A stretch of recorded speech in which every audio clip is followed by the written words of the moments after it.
So today I'm going to be doing my review on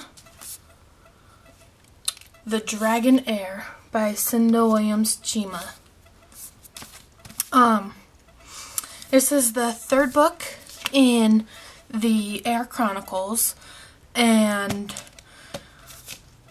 so this book, it takes place, like, it switches point of view every chapter, different characters' point of view, but the two main characters are Jason Haley, and he is a wizard, and at the very beginning he has discovered a cave full of magical artifacts and jewels and all sorts of rich stuff and magical weapons and all sorts of awesome stuff. And so he takes everything that he can fit into his backpack and he takes off with it and heads back to Trinity, Ohio, which is the sanctuary. But yeah, and there's this one stone that he finds in there that's called the Dragon Heart. And pretty much what the Dragon Heart is, it's this stone where all the wizards pretty much get their power from. Like, they can feel its power. Like, it's just got this huge amount of power, like nothing you've ever felt before. And all the wizards everywhere around are just drawn into this stone. So that's Jason Haley. And then the other character that we see a lot of is Ellen Stephenson, and she is not wizard kind. She doesn't have a stone at all, but she is an elicitor. She can see the wizards and everything, but their magic has no effect on her.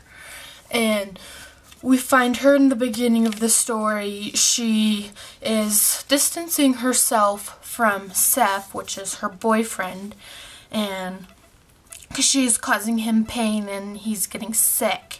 And so she's distancing herself, and she ends up having to go back to her hometown because she has to end up watching her younger siblings because her mother is a nutcase, basically. And like she has to go into court and tell them that she's gonna pay attention to the kids and watch them. So she has to drop everything just to take care of her younger sister and her younger brother.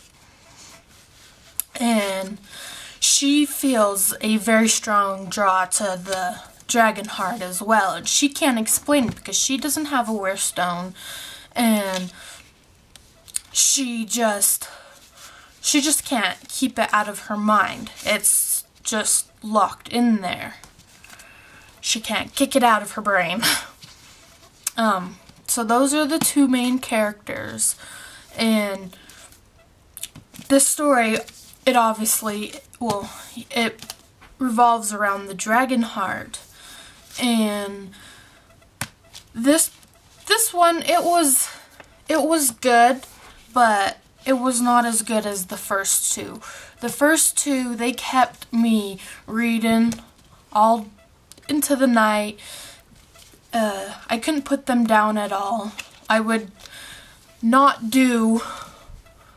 clean, I wouldn't do my writing, I'd be lazy at work just so I could read them. But this one, this took me like 3 weeks to read, and it's not because it was extremely slow. It was because I was super busy and I didn't have a lot of time to read.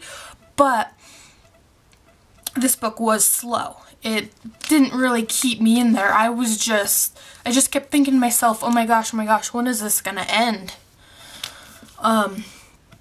So it took me forever to read, and I don't like reading two novels at the same time, so I didn't pick up another book because I knew I would drop this one and I would never get back to it.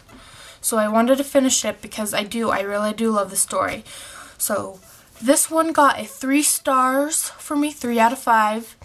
just because it was slow, and this was originally supposed to be the last book in the series. So this book should have been amazing and should have answered all my questions, and it didn't, and it wasn't. It was not amazing for me. It was good. Was it? So, but she is planning on writing a fourth one, so I'm hoping that one will be amazing, because this one sadly was not. But that doesn't mean don't read the series. All three of them are really good. This one was just my least favorite out of all three of them. So there's that one. So yeah, that's it. That's my review on the Dragon Heir by Cinda Williams Chima.